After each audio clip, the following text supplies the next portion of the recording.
beauty and grace are performed whether or not we feel or sense them. The least we could do is try to show up. And so it's There like it is. putting yourself in those places where beauty and grace or your passion or your calling are being performed. Like showing up is it. Welcome to Let's Give a Damn. I'm Nick Lapara, and this is my chance to talk with people who saw something wrong that needed to be made right, and they gave a damn about it.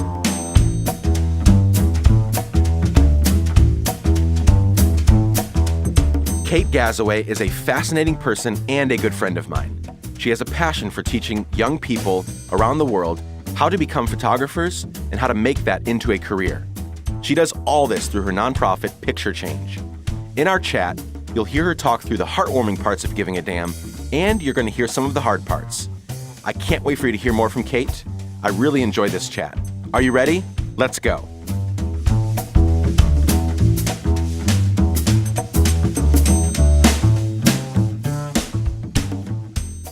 Kate, welcome. Thanks for joining me here today. Thanks, Nick. Hi. We are in your home in Nashville at your kitchen island. Yep.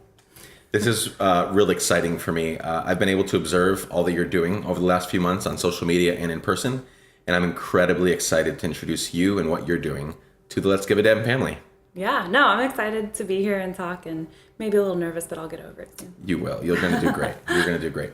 Cool. Well, let's jump right into the interview. We have a lot to cover in the next half hour. Let's start from the beginning. Can you share your story with me? Tell me about your upbringing, the wins, the losses, your social security number. Just kidding. Don't do that. But tell me what will help us get to know what kinds of things shaped you and prepared you for the change you've set out to make in the world. Tell us about that. I guess I'd say I grew up in a normal family environment. Grew up in a suburb south of Atlanta, McDonough. We had a great house. I have great parents that are still together. Two younger twin brothers. They're a couple years younger than me. Christian school all my life. I was involved with everything. And I think maybe I had classic first child syndrome where it's like I was an overachiever and I had to be perfect. And I would say growing up, I lived up to everyone else's expectations for me. Honor roll, soccer team, drama, academic team captain, student body vice president, student body chaplain, all that. It was a small school, so I think I was able to do all those things. Yeah. But, yeah, like looking back now, I was like, how did I do that? I was stressed all the time. I'd leave the house at 6 a.m. I wouldn't come home till like 6 or 7 p.m. because of soccer. And yeah. And so I think I did a good job of living up to everyone else's expectations. But in reality, I kind of put that on myself. My parents, they wanted us to succeed, but they were also very gracious about letting us fail properly or fail with grace and letting us explore who we wanted to be to an extent, which I'm really grateful for looking back. But at the time I thought I had to be this person and do this and be perfect. And really I was just like a tightly wound stress ball. But yeah, grew up there. Really had a great childhood. We were outside all the time. We went camping as a family a lot. So that gave me an appreciation for that. And it's I think it's great as a kid because you kind of learn like real world survival skills or, oh, you fell, get back up. Like everything's not sanitized and sterilized, which, yeah, my dad would like give us a machete and a saw and be like, all right, go play. So we'd go off in the woods and build forts and things like that. Super random. Was your mom like that as well? Yeah. Like get up. It's really weird. My wife and I, this has nothing to do with the interview, but she is very much the, go chop down a tree or like we talked about getting a trampoline for our kids one day and she's like, we're not getting one with the wall around it, the net around it. And I'm like, yeah, we are. Like, why would we open up the opportunity for our kids to get hurt? And she's like, they'll be fine. If they break something, they'll recover or whatever. So that's an interesting dynamic, but that's cool that both your parents were like, let's go do this stuff. Yeah. And I think too, my parents they both had previous marriages and then they got married at 33, had me at 35 and my brothers at 37. Oh, and so yeah. I feel like they already kind of had some grasp of the world versus getting married at like 19 when you still don't know. Not that that's bad, but No, right, yeah. I mean, I always had some experience. Yeah, and I always had the oldest parents at school gatherings, which I was like, I don't know, you get used to it. But yeah, so grew up in that sort of environment, which I had a really great childhood. And I think one of the things that changed, or that put me on a different path than a lot of my childhood friends, was that I started traveling when I was 11. And even with my brothers, I went on a mission trip with Teen Missions International when I was 11 to Australia. Cool. Yeah.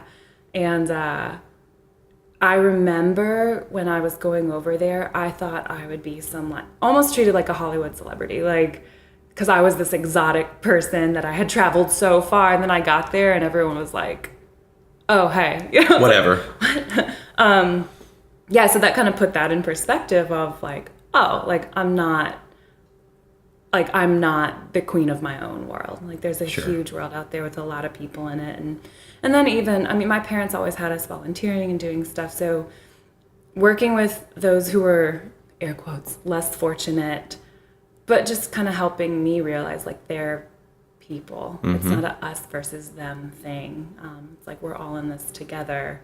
So how do we help each other out? So learning that from a young age and seeing that the world was so much bigger than my tiny suburb town was a big deal for me.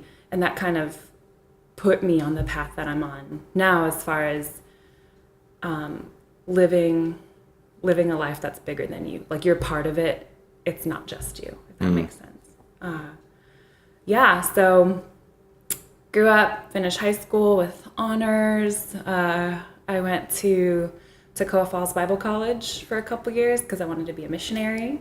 Sweet. And then after my freshman year, I switched to interpersonal communications because I did love talking with people and meeting people. Then I did a study abroad in Australia, in Sydney, at Wesley Institute.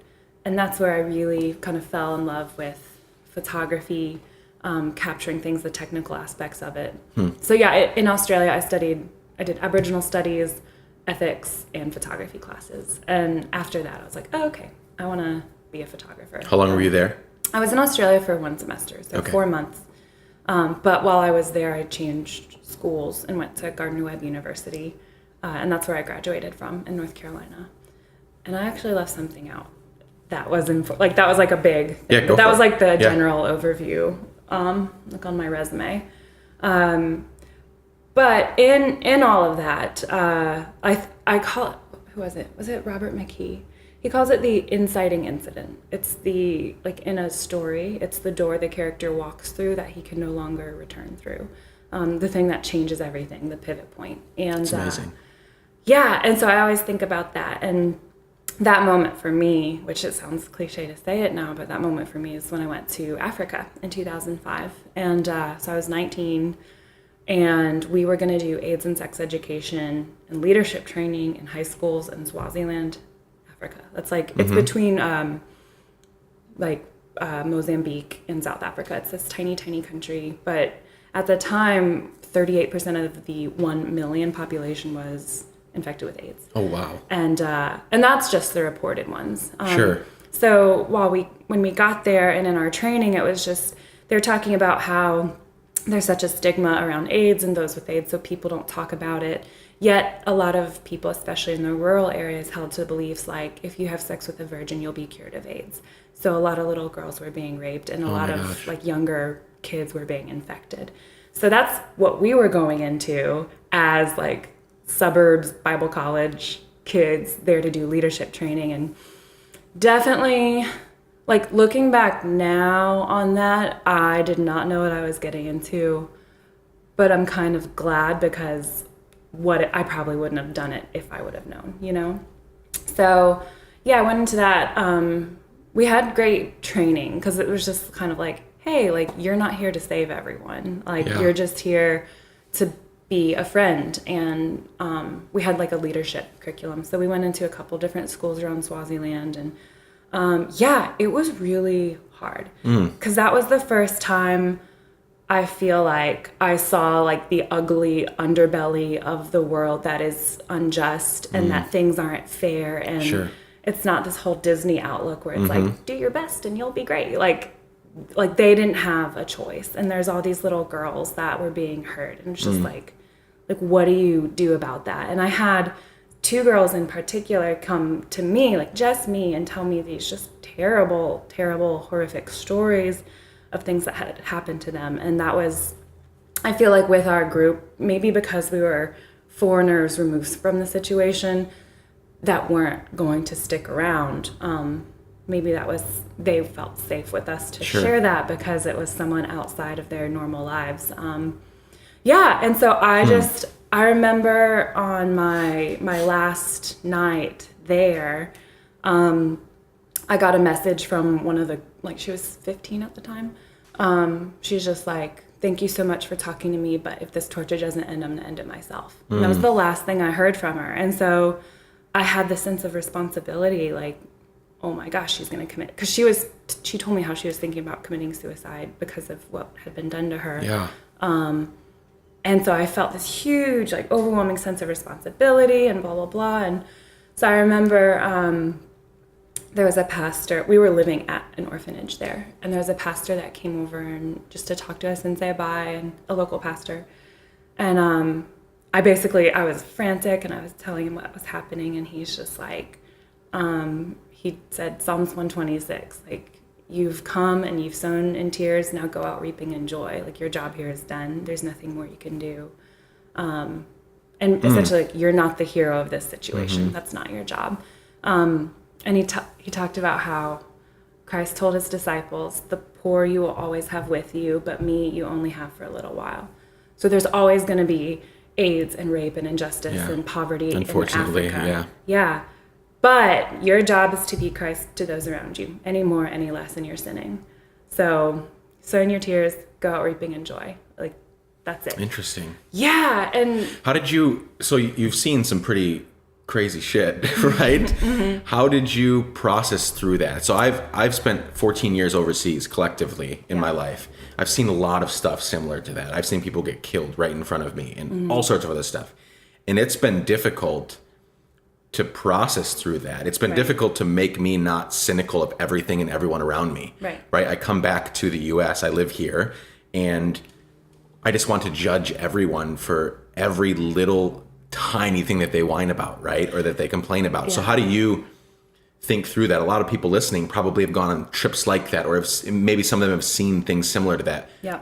How did you process through it? And do you think you did a good job, or is it still like a struggle for you, or what?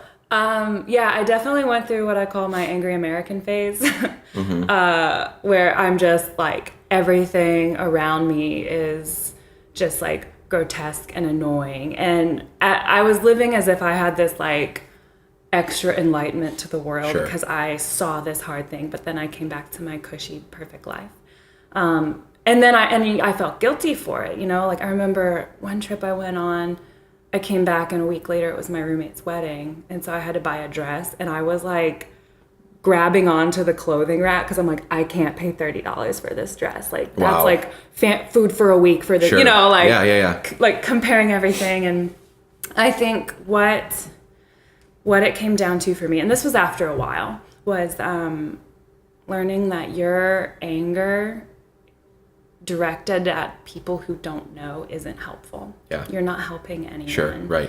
And your sense of like self-righteousness at like that knowledge. The unenlightened. Right. It's not helping anyone. And so really like all that whole Africa story to say, like, that's kind of what got me into photography in the first place. Was I came back and I had all these stories, and I had like a tiny point and shoot camera with me, but people paid more attention to the photos that I took than the stories that I had to tell. So I was like, well, how can I like show, and you know, they're not great photos, like there's portraits, but it's like I tried to show people as they were, not like the starving, dirty child in the dirt, but like, and I learned this now, like changing your angle, getting down on their level. It's like showing them as a person, like they're going through this, but change your perspective on it's like they're a human, not a project.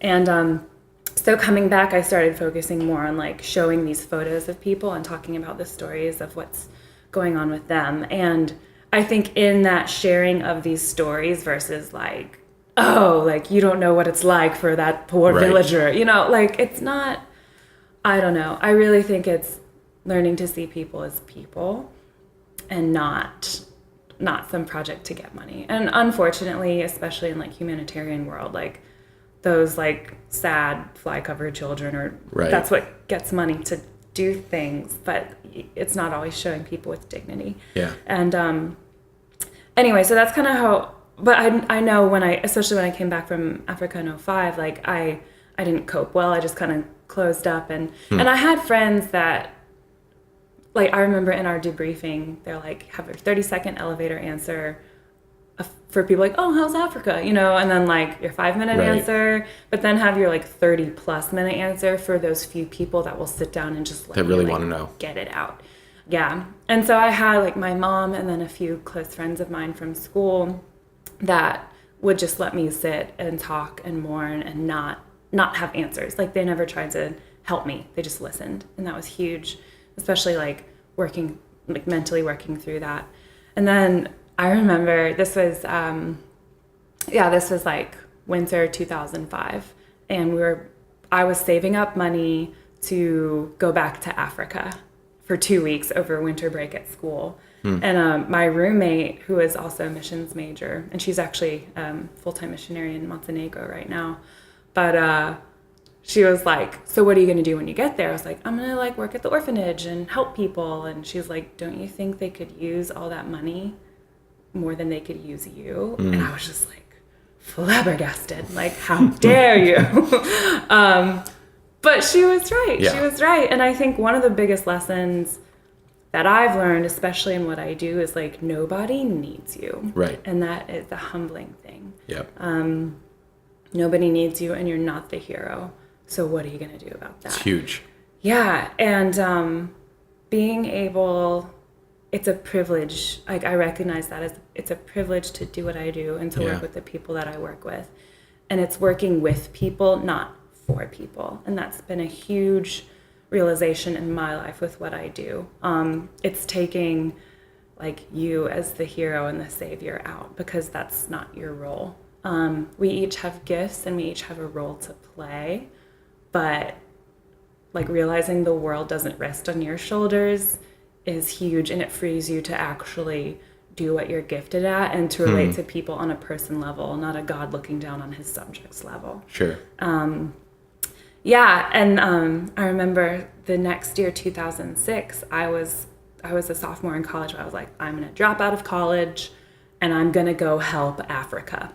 Literally, that was my plan. Just help the whole thing. Yeah.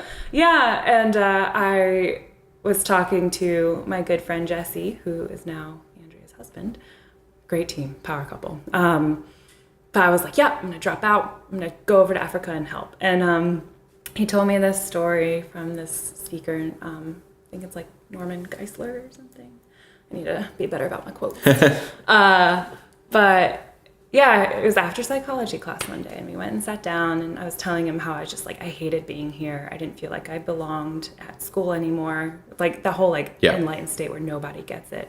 Really, it's like the allegory of Plato's Cave, where it's like you spent your whole life seeing shadows. Sure. And then you go out and you've seen light, and you're blinded by light, and you see the real world and you touch real things. But then you're expected to go back into the cave and pretend like nothing that happened. And it wasn't a dream, it was a reality, and your reality's changed. That's how I felt.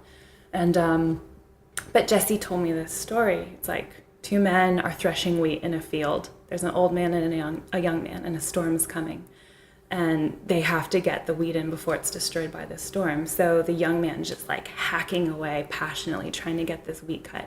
But the old man stops to sharpen his sickle. And the young's like, what are you doing? We don't have time. And he's just like, it's better to be sharp and accurate than hack away as much as you can. Yeah. And that's huge. yeah, and that story kind of changed my perspective. It's like, okay, I have this passion, and that's good and necessary, but passion dies away. But like skill and refinement can help people far better than my short-lived fiery passion to go help Africa. Right. So that's what made me stay in college, even though I didn't want to. And I do have my degree now, which is which is great. I guess I am technically using my degree in photojournalism, but you know, a lot of money and a lot of time later, I'm like, well, but sure. But looking back, like the connections I made, like Right. I can pinpoint chronologically, like I met this person and then this happened and then this happened. Yep. As much as I'd love to be like one of those choose your own ending books, like what happened if I did drop out to help Africa? Right. Like maybe I would be doing something similar because I feel like we all have that calling in us, but circumstantially staying in school led me to one thing or another to where I am today. Yeah, Malcolm Gladwell talks about college and school, higher education as like, it's not about the classes. You can go read a book on that subject and learn just as much. Right. It's about the 5 of you or the 6 of you or the 10 of you sitting around the dorm room after talking about it and really getting it out. It's not about what necessarily happens in the classroom. So I totally get, even though I dropped out of school to go work and pursue stuff, I totally see. Yeah, that. and it's not for everybody. I get that, but like I'm grateful for the time I had there, and for me, I feel like it's the difference of you're holding a flashlight and like that beam straight ahead is illuminated versus being in school, you have a lantern. And so you get to see more of the peripheral and what else is out there. Yep. And you're kind of illuminated in that way. Yep. Like, you know, things and ideas I would have never thought of, or like, oh, I don't need this. Sure. Like, and so you bypass it versus being required to open your mind up to new things. And so I am grateful for that. I'm grateful I didn't drop out to go help Africa. Yeah. Totally. Because in the long run, you're more prepared. Yeah, more prepared, I'm more refined, and I feel like I have more to offer. And my passion is still there.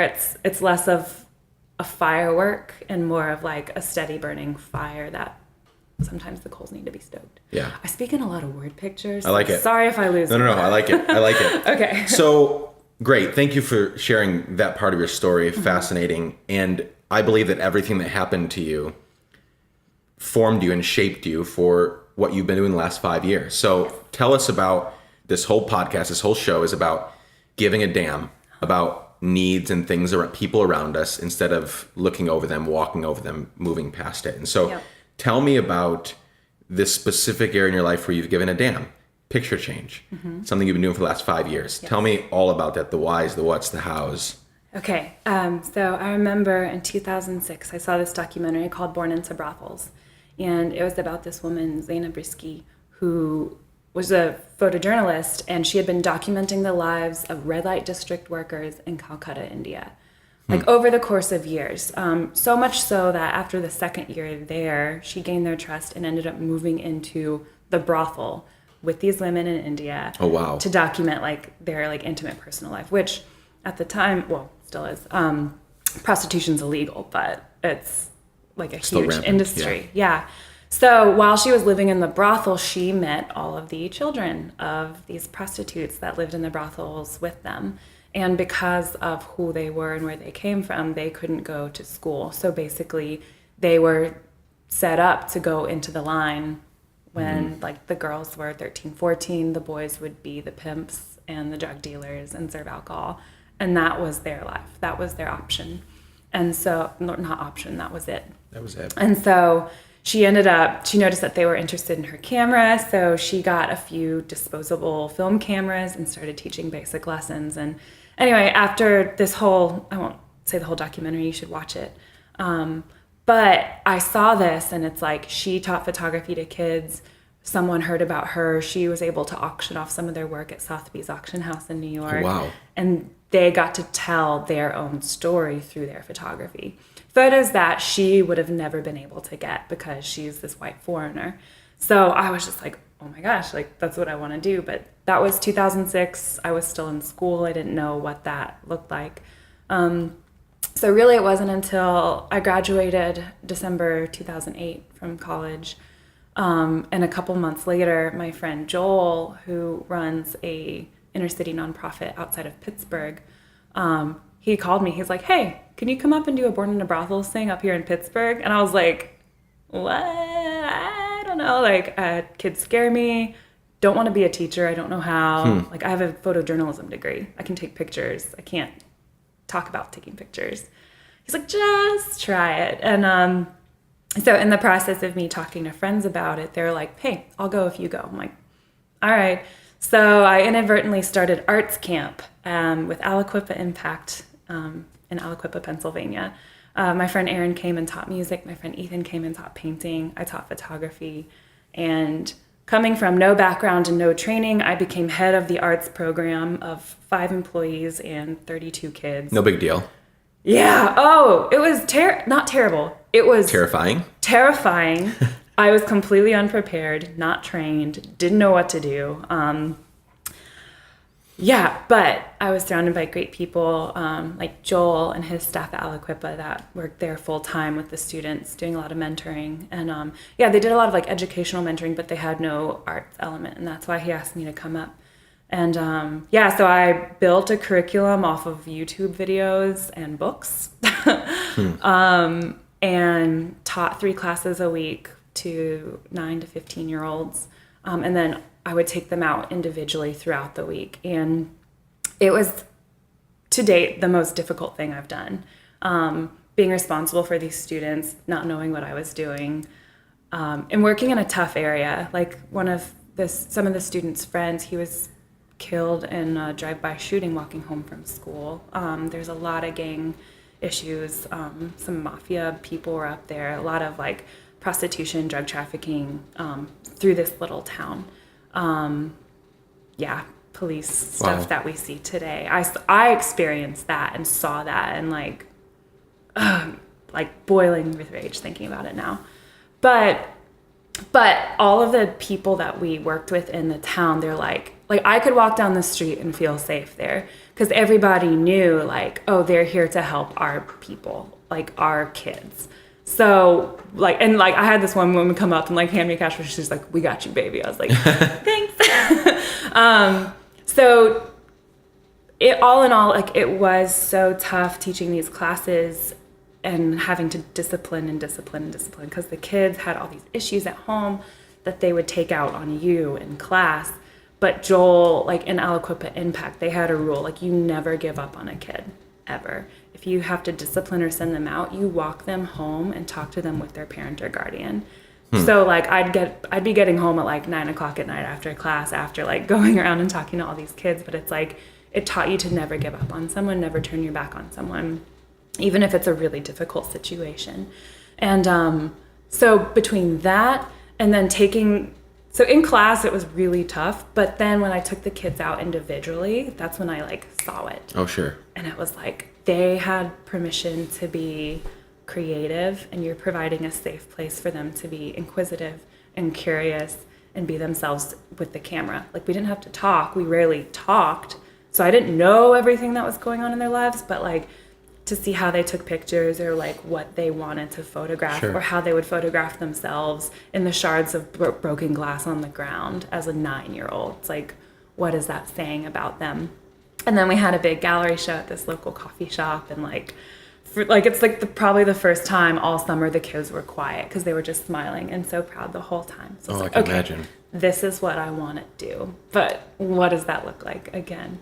And so after that, I moved back to my tiny college town of Boiling Springs, North Carolina. Worked in a coffee shop because I didn't know what I wanted to do, and I didn't know what that looked like. So yeah, moving back to your college town after you graduated was weird. And then shortly after that, I moved to Charlotte, North Carolina. I was just going to stay for a few months, but I ended up staying for 2 years, doing Little League football and yearbook photography so I could pay rent. And it's during that whole time, it was Mm-hmm. cool to hang out, but it's you have this burning desire in you, but you don't know what that looks like. Practically, what does that look like? And so I would try to get involved and do more teaching stuff, but I just didn't know. So I took yearbook photos of little children until 2011, end of 2010. I went home to visit my mom and went to church with her this one morning, and there's this missionary from Nicaragua speaking. And I really felt like I needed to go up and talk to him after. And I had January and February off from my photography job. Mm-hmm. So I was like, hey, I'm a photographer. I got some free time. Can I come to Nicaragua and take photos of what you're doing down there? He's like, yeah, sure. So, I mean, they said they'd cover food and lodging, and I would just have to pay for my plane ticket. So I was like, cool. So I went down for what was supposed to be a couple weeks, and while I was there, that's like, everything changed. I was like, well, maybe I'll just teach a few kids. So I brought like 5 crappy digital cameras down with me. And I went and I met Rosa, who was my translator and one of my first students, and my same age. And I ended up staying for 2.5 months. Oh, wow. And had 17 students that we had to split into different classes. And that was the start of Picture Change. It was supposed to be just like a humanitarian photography trip, but in that and in traveling as a humanitarian photographer after college, I get so, not annoyed, I don't know the word. I saw where I would come in and tell a story in a certain amount of time. And in a lot of cases where people need aid or money, like that's very necessary. But I was frustrated when I could see how me as this like ignorant foreigner coming in and telling a side of a story versus the local people who are living in it. Like they were more than capable of telling these stories themselves. Sure. They just lacked education and resources. And so that trip to Nicaragua, that's where it changed for me, because I was there to take pictures of what was happening. But as I lived in this village and got to know the people there, it's like, oh, they're more than capable of telling it. So in my own small way, I started providing education and resources. I had these crappy cameras. Right. I knew how to teach, kind of.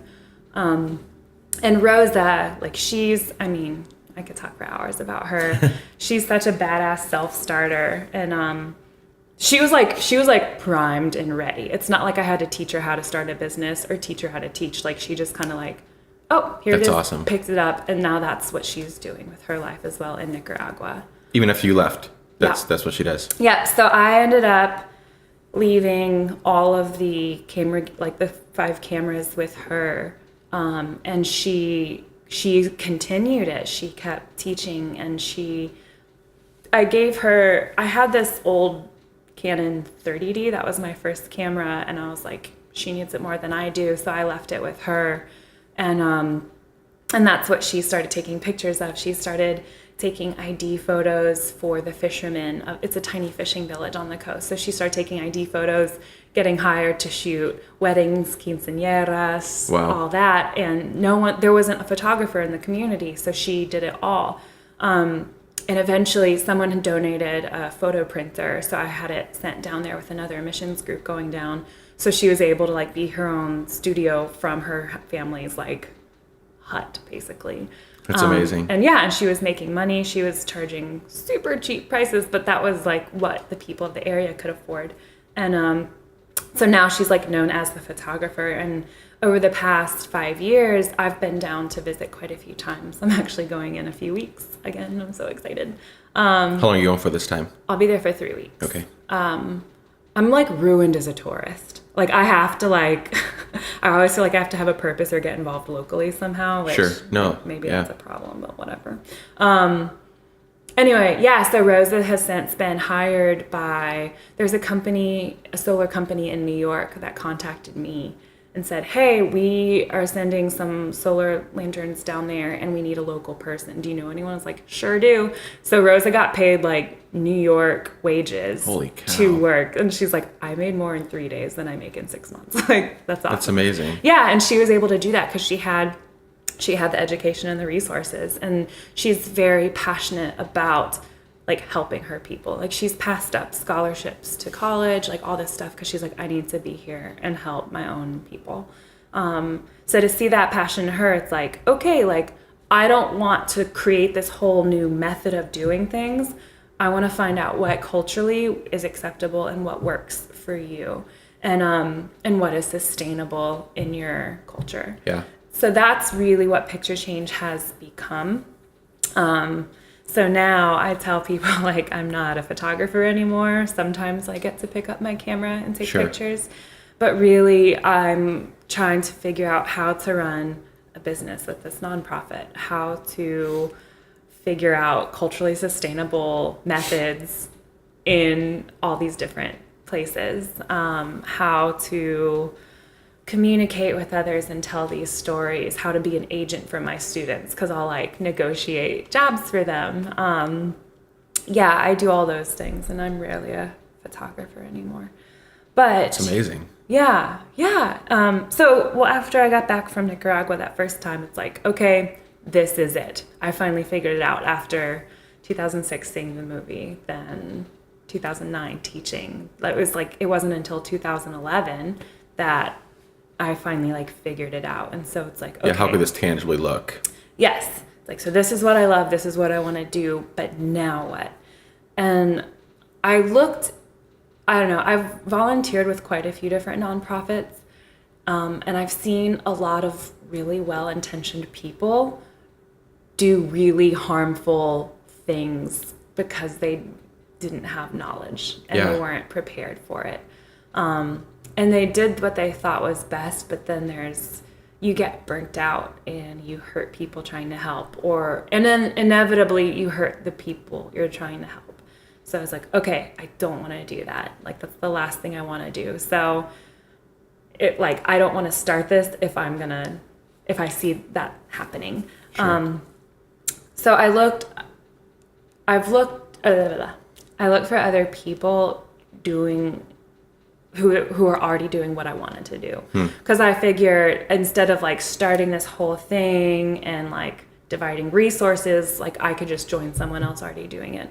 And there were a few people doing similar things, but not exactly what I wanted, as far as not just teaching photography, but being a sustainable thing in that community. Right. Like bringing up local photographers. So I was like, well, I don't know. I don't want to have to be like a 501c3 and blah, blah, blah. And then within like a few weeks, I had someone say like, hey, I'm a web designer. Can I make a website for you? And I was like, yeah, sure. Okay. And then my friend Joy Mack, she works at a for-profit organization that starts nonprofits. And she's like, Kate, you know what I do, right? I'm like, yeah, but I don't want to take, she's like, just ask me. I was like, will you help me get my 501c3? She's like, sure. So her company did it pro bono for me. That's amazing. Yeah, like thousands of dollars of work. And like, I mean, we still had to pay like all the government fees and tax things and whatever. But But they did it. That's the key part. After 13 long months, they approved us. Oh gosh. Yeah, so that was like nonprofit purgatory of like, well, we're going to be a nonprofit, so it'll probably be tax deductible, but maybe not. And so I've been part of that many times. Bleh. Yeah. Anyway, so I tell people I love what I do, but I hate running a nonprofit. I was talking to Jeremy Coward about this the other day. You have, and this is where I'm at now, after 5 years and 7 projects. You have to always be reminded of the reason you started it. Sure, 100%. And it's like the difference of like holding on to these balloons, like you have all these dreams and ideas and ambition, but then simultaneously you're holding on to all these anchors, these practical things that make your dreams happen. And I'm in the process, I feel now, of kind of being torn by both. Growing pains. Yeah. And there's like just kind of all the nonprofit junk, like trying to figure out how to make a website and run social media and tell these stories and have a log, an archive of photos and like keywords for your students and blah, blah, blah. And the copywriting. Every organization I want to work with, I have to run it through this anti-terrorism list with the government. Like all these things I had no idea about. But then I look, it's like, why am I doing this? Like, why am I still behind my computer for hours and hours and hours and responding to email after email after email? Like, why am I doing it? And in the end, it's like, this is for my kids. My like 50 plus students that I've had over the past few years, like seeing that spark and that change in them, getting excited about photography, and they now have the ability to tell their own story and the story of their community, to communicate without words with the world. Because there's been a lot of different like languages and cultures I've worked with, but I remember I was in India in 2012 working with formerly trafficked women. and I was editing photos from Nicaragua, and one of the students came down, and she was looking at the photos, and she's like, where is this? And so I was like, oh, it's Nicaragua. It's across the world, like different culture, different language, people, all that. But she saw, like women cooking over an open fire, kids playing in dirt streets, like animals roaming around, photos my students had taken. And she just shakes her head. She's like, no, they're the same as us. And I was like, wow. Yeah. And it's like, she recognized that. And in every project I've done, they always want to hear about people in past projects. And I had the opportunity to work with refugees here in Nashville from Eastern Asia and teach photography to them and hear their stories. But then that was 2 years ago. And then this year I was in Montenegro working in a Roma Gypsy refugee community. And all of these refugee women wanted to hear about other refugee women from all over the world. Crazy. Like, have you worked with refugees before? I was like, yeah, they're from Asia. But they're what is it like? What is it like for them? How do they wash their clothes? Like all these questions. And so I get to see how photography as communication without words gets to unify people. And really it's kind of answering the questions like, you're not alone in this with whatever village, whatever city, town situation you're going through. And I think it's like broadening those horizons for other people, extending the light from that lantern of like knowledge and understanding that you're not walking through it alone. And that's like my students doing that through their photography. So in the end, that's why I'm behind my computer forever. Yeah. And recently we've gotten some, like my mom does a lot of the financial donation aspect, which I suck at math. So I'm so glad for her. I'm so grateful for her. And then a couple other people have come alongside and started helping, like, wow, your files are a mess. Like, because I have on my computer or with Picture Change, there's been over 13,000 photos taken for Picture Change. And that's a lot to keep up with. Oh, sure. Yeah. So she's kind of helping to come in and like create like an archive. Folders and and so I'm just organize it a little bit. Yeah, because my brain does not work that way. And so I'm so grateful for her coming in and helping out where she can. And so it's slowly bringing more people in, and this is what I've seen in other nonprofits, and other nonprofit founders. Like, you have this vision and this creation, and it's like your baby, and it's part of you, and they become so intertwined with what they do that they kind of lose themselves in it. Sure. So when it's time to grow or hand it off to someone else, they can't, because it is them. Yep. And so I've seen that, and I've seen things go south really fast. So from the beginning, I've tried to create a separate entity of Picture Change so Picture Change can grow, because I know it's a good thing, and I've seen it change people's lives, and I don't want it to define me, but I want it to be a tool instead. So I am learning how to let my baby go in a way, and bring other people in. Yeah. Because those people bring in their experience and influence, and maybe it's not exactly what I think is right, but it's like learning to accept that, because that's where growth and change comes in. Yeah, 100%. So I would encourage you, to continue inviting people into that process, because this is still your vision and your dream. Mm-hmm. You'll still get to run with that. Yeah. And if you lead well, people will follow that vision, but then they get to bring in their stuff that they're really good at that you're not. And who knows, you can never tell the future, you can't change the past, but maybe things are going to change drastically when you bring in a different team. This thing's going to grow, and I know to become more self-sustaining and all that stuff. So that's really cool. Yeah. So my vision for Picture Change now, like, I would love to work myself out of a job and not be in charge of the nonprofit anymore. I still want to go, like, I feel more comfortable being dropped into the middle of the jungle with no resources and being like, okay, go, start something. I can do that. But like, being in charge of this and being like the public face of it and everything, like, I'm not as comfortable with that. But that's what is required of me right now. So really, my ideal, like my 5-year vision is, I'd love to create a standard curriculum for Picture Change. because I've never been a teacher or trained how to be a teacher. I was in drama for 12 years, so I can write a script. So right now, all of my lesson plans are scripts for myself, which that's not easy for someone else to come and pick up. So I really want help, like developing a picture change curriculum. Like, here's who picture change is and it's not, and here's how we do things, and like lay a foundation for other people to build on. Yeah, because so many, like in Nashville, all over the place, there's so many talented photographers. They just kind of need a name and a structure because they don't want to start their own thing. And I get that. It's hard. It sucks sometimes. Yeah. But I want to like lay that foundation for people, like and have standards and like a standard of quality in how we work with our students and the community. So I want to have that. So I'd love to have a bunch of different projects going on.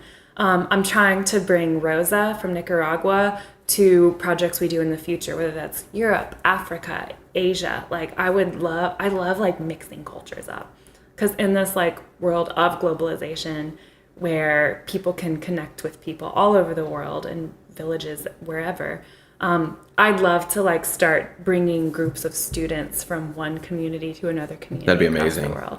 Yeah. Then they're taking photos and learning in an environment other than their own, which and I know firsthand that's helpful to be taken out of our fish tank and put into another for a while to see the differences. And that's what's happened with me. Like I've had the privilege of doing that and seeing all these different cultures and like, I mean, completely expanding my worldview and how I live my life as a global citizen, whatever jargon you want to use. But so I'd love to do that, have multiple projects going on, have Picture Change be self-sustaining so I don't have to do some sort of like Indiegogo fundraising campaign for every project. Sure. I'm working a part-time job teaching now so I can survive and buy groceries and pay rent, but I'd love to like be able to devote everything to growing Picture Change, supporting that's one reason I'm going back to Nicaragua is like I've been there 4 times. I have quite a few different students down there. I want to go back and like see what their needs are and how can I help them continue being a photographer in their community, or getting jobs, or if they're not sure how to, like, what do you do with this f-stop or whatever, like just to be there. So that's amazing. You're amazing. Thanks for sharing that. What you did was you just answered like 4 questions all in one, which I'm very grateful for, because I've interviewed a couple other guys for this project so far, and the interviews were amazing. They're good friends of mine. I love them to death. But like most, I'm not going to lump all men into this, but like most men, it was like, so what do you do and why do you do it? And it was like boom, boom, boom. And you, I think the listeners are going to find it very helpful because you described all the ups and the downs and gave a little bit longer of a picture of like, if you pursue that nag that's in your heart, if you pursue that thing that won't leave you alone, this is what it's going to look like. And it's not instant either. It's not instant, right? So 2006 to 2016, this is a 10, 11 year in the making dream that is still not even sustaining you full time. So this is a really good, realistic look at what it's going to take for people to change the world. If people start giving a damn about their fellow man, fellow woman, it is not going to be an overnight thing. Nothing's overnight anyway. We have this illusion, like we're always comparing our blooper reel to everyone else's highlight reel, and that sucks as it is. But it's not overnight, and this is going to take some time. And so at the same time that I want to encourage everyone listening to have their give a damn moment and never return from it, I also want to give them a realistic look at what it's going to take. Yeah, and really it's like pursuing what you love it really comes down to choosing your sacrifice. Like, what are you willing to sacrifice for this thing you love? And like mine is, having a stable savings account. Sure. And for the longest time, it's like one of my dreams was to I love collecting coffee table books, like a photography and stories. But it's like, I don't have a coffee table to put all my coffee table books on. And not until, I moved to Nashville 3 years ago. And that's been a huge step for me, because before I was living somewhere else every 4 months. Like I had 2 suitcases. Most of my things were at my parents' house in boxes. And that was a great way to live, but I was like a lonely tumbleweed with no roots. So Nashville's provided that community and that support for me, so I can go out and do that and do what I love. And but it's not like, I don't know, like a lot of times your passion, I said earlier, it's like it's a firework, but you want to learn how do you make that a slow burner? Yeah. Because that lasts longer. And then too, like, find people who are already doing what you're doing and learn from them. And maybe that means you start your own thing. Maybe that means you join someone else. And both of those have their pros and cons, and that's fine. But I think really it's like what are the resources that you have and what can you do with that versus like you said, like comparing yourself to everyone else. There's another organization that's somewhat similar to mine, and it's like I was so down the other day because I'm happy for them because they're doing great work, but it's like Lenny Kravitz just donated like $25,000 to them and blah blah blah, and I'm like, I get excited when we get a $50 check in the mail. I'm stoked. So it's like Oh, and this is also what I've learned. It's like learning to use your available resources, but allowing yourself to dream bigger. But in the past, I would figure out, it's like, okay, we need exactly this much to do this project. And my friend's like, ask for more money. Ask for more than that, you can do bigger things if you're not struggling to survive yourself. And so it's a process, but it's like something I love and I want to keep going.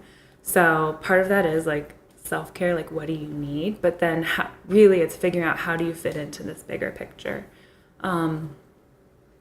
That's good. Yeah. No, that's great. That's super helpful. And you kind of answered this next question, but I want to ask you in a more pointed way to see if you have anything to share. For right before we're about to finish, we've got a couple questions left. I talk a lot. There may be, no, I love it. There may be people listening to this podcast that just want to hear great stories, and that's totally fine. They listen to your story, Kate's story, Bucky's story, Jeremy's story, others. Oh, I'm so inspired. But I suspect the majority want to do something that changes the world. Mm-hmm. Can you give some practical steps to the listeners? Very practical, succinct things they can do today. Somebody that's out there listening to Kate's story and saying, man, I want to do that. I've got this thing. I can do that. I'm in it for the long haul. Mm-hmm. Can you give some practical steps, 2 or 3, to the listeners on how they can do that? I remember when I started majoring in photojournalism, I was like always ready to go overseas and capture a story somewhere exciting. But our teacher, I lived in like a tiny one stoplight town in college, but our teachers like find a story at home. Like if you can't find a story that's right in front of you, what makes you think you're going to find a story overseas? Wow. Yeah, the story's everywhere. Yeah, and so that really made me like kind of like stop and appreciate where I was. I wasn't in like some big exciting place, but it is learning to like be more sensitive to detail and appreciate what's around you. And so like not everyone can go overseas for 3 months or travel all over the place and get the best Instagram photos or anything like that. But really it's like opening your eyes to pay attention. Yeah, pay attention to what's around you and start small. Don't be afraid to start small. That's a huge thing because I don't know, one of my heroes in life is Dan Eldon, and he was a photojournalist that was killed in Mogadishu in the early 90s, but he was the youngest photographer for Reuters. And he has a great book. His mom and his sister started Creative Visions Foundation in California, and I've got to meet them and have lunch with his mom and tell her about Picture Change, and that was like my big celebrity moment. That's was awesome. Meeting Dan Eldon's mom, Kathy. But Dan Eldon has a quote, "The journey is the destination." So like, that's amazing. Don't focus on the end. Like have that as a dream, but like appreciate the process of what it takes to get there. Yeah. And for me, that's been a long one. I was a little league football photographer for 2 years. It's not always like the big moments. It's learning to appreciate those little things that's around you. Well, and the huge part about what you just said about the journey is that it really doesn't ever end. Actually, I read a quote the other day that said, "Don't be afraid to engage in work that never ends." Yeah. Because the end is so this journey is going to last our whole life, right? Hopefully, Yeah. of helping people, loving people, giving a damn.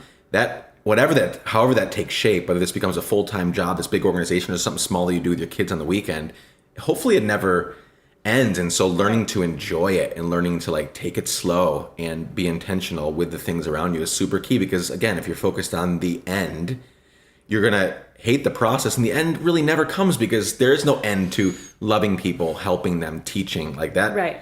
It's not like you're trying. Yeah, it doesn't ever end. Right. Yeah. So that's one thing. And then also, I remember I was talking with my good friend, Austin Mann.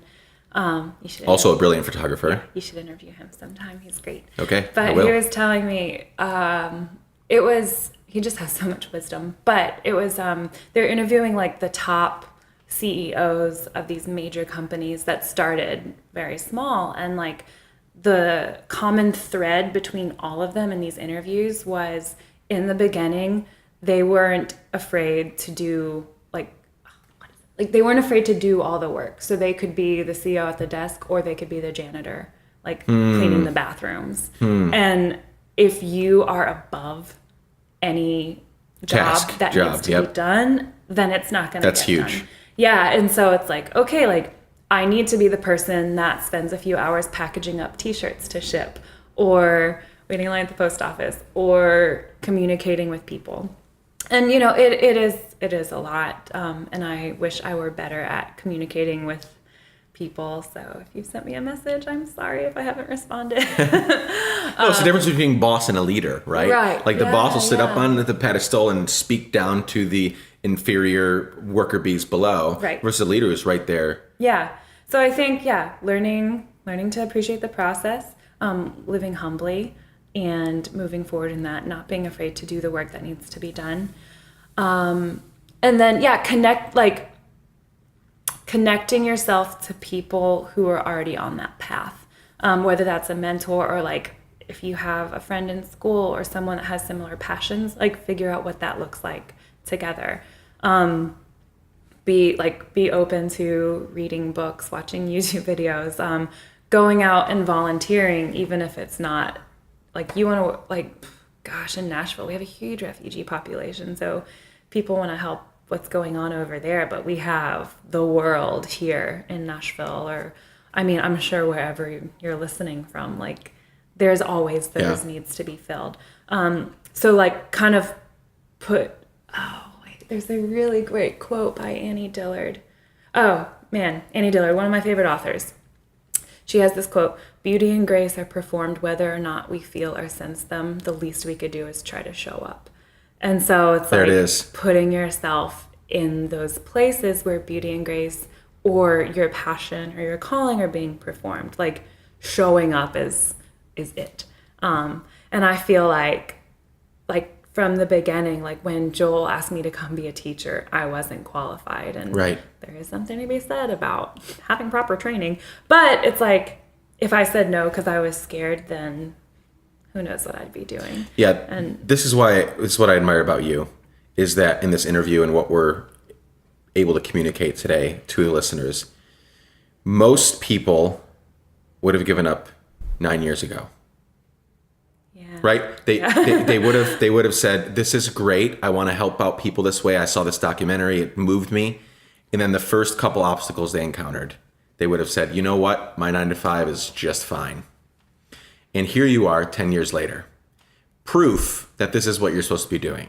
It might change shape as you get older, but you are doing what you're supposed to be doing because you're still at it 10 years later, despite it not becoming a full-time thing yet, or despite not everything going your way through the process. So that's a key thing that I want to communicate through all Let's Give a Damn shows and everything that we do, is I want to make sure everybody knows it's not going to be easy. No, not at and you have to just do it. You have to just start doing it. And you're not going to be qualified. You're never really actually, there's always, even if you get to the next level, there are things on that level that you don't know. And then you get to the next level and there are things on that level. So we're never really like fully qualified and like, oh, I know everything about this. So you just have to go do it. Yeah. And it's like, for me, it kind of came down to, it's like, okay, like this is the most logical thing I could do. Even when it didn't make sense. Like, And my parents, bless them, they've been so supportive even when they didn't get it. It's like, okay. So it's like, but in my mind, like, this was the most logical thing. Like, I can't leave Nicaragua after 2 weeks. I need to stay for 2.5 months. That made sense to me because I knew that's what needed to be done. And then it's like, I always like kind of, you draw the bottom line for yourself. It's like, if I'm not doing this, then what's the alternative? Like, I don't have a choice anymore. Like, right. I've been pulled into this path, and this is the path I'm walking on. And now these are the people that I'm connected to. Like, in my mind, if I stop working on this, if I'm just like, I'm done with this, in my mind, this is how, maybe this isn't healthy, but this is how I have to do it. Like, I'm putting food on my kids' table. Like, I've seen my students, I know where they come from and their background. Like, I would say all of my students know what it's like to literally be starving at one point in their life. And if I can work hard and build this website and learn HTML coding and whatever to sell their photos or to sell t-shirts, and I always send the money back to them for photos they sell. So literally, it's like, I can literally put food on my kids' table. Amazing. And mama's got to feed her kids. Yeah. So that's kind of how I view it. This is your as thing. A bottom line. Like, if I stop, and again, not that I'm the hero, but our lives are connected now in Nicaragua and India, here in Nashville with refugees in Montenegro. Like, I'm so connected to my students. So I have to keep working for them. Because what's the alternative? Yeah. And you know, I could stop, I could go do another job, I could do all these things, like, and my life would be okay. This isn't the do-all, end-all, but I have the privilege of pursuing my calling and my passion. And so I'm trying to figure out, what does that look like, and go through the crappy times, and and you figure it out. It's amazing. Let's wrap this up. Okay, yeah. I have a last question. Oh, yeah. And then a last question. Whoa. The last question, I'm going to paint a scenario for this last question. Okay. When you die, which hopefully won't be for a very long time, yes, please. I'm going to give your eulogy. Okay. Your family, your friends, the kids that you've impacted, everyone's there. Your fans, they're all there. What do you want, in 3 to 4 sentences, what do you want me to say? What do you want your legacy to be? Oh, I'm sweating at that question.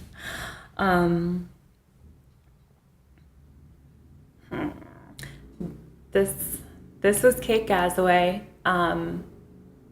She was never without a friend, never without a place to lay her head or provide a place for someone else who needed it.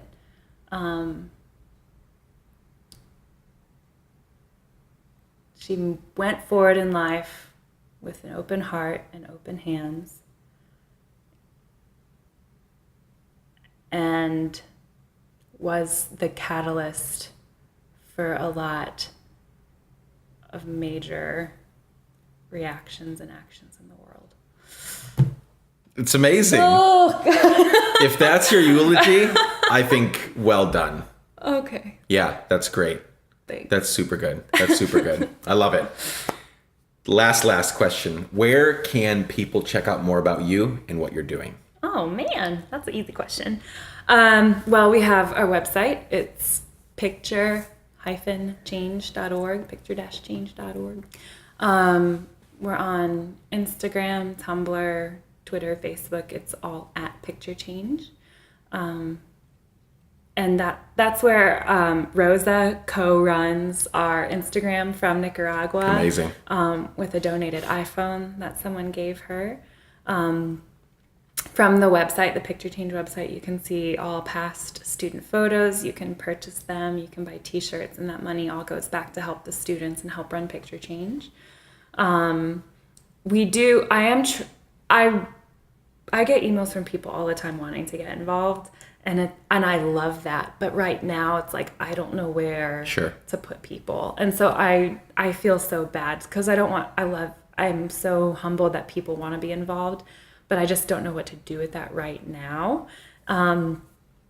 Besides what we tell people is just like, help us raise awareness, raise funding. And we need money. Yeah, we need money. Gosh. Buy a t-shirt, whatever. Like, they're good looking t-shirts. Thanks. Tell your friends about it. We are trying to make it possible for people to come on trips with us in the future. That just takes some strategy and planning. And are you Kate Gazaway on social media? I'm Lady Kate Gazaway. Lady Kate Gazaway. My brothers called me that growing up, and that's fun. Stuck as a nickname. Yeah, so I'm Lady Kate Gazaway on the internets. That's how people can find out what we're doing. A lot of my students have their own Instagrams too, which is not all for their photography, but it's so they love my students love hearing from people. And we do a lot of communication through Google Translate. So even if you just want to be like, hey, I want to write to one of Kate's students, like that would be great. Like they get so excited to hear from people that have seen their work. So that's awesome. That's all that. Great. Well, this has been an honor. Thank you, Nick. Thank you so much for joining me here today. And I'm super excited to continue watching and Picture Change grow, and as you empower people to give a damn. Thanks, Nick. Have a good day. Thanks. Bye. Bye.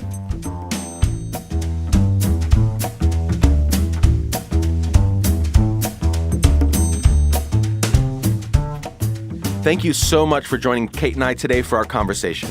Be sure to go follow Kate and Picture Change everywhere on social media. If you enjoyed our chat, go and let her know. Also, please subscribe to this podcast and leave a review. And ask your friends to listen and subscribe too. The more the merrier. You can follow Let's Give a Damn on Facebook, Twitter, and Instagram to find out more about the show and other things we plan to implement very, very soon. And head on over to our Facebook page. Click on that sign up button to receive weekly emails containing amazing stories like the one you heard here today.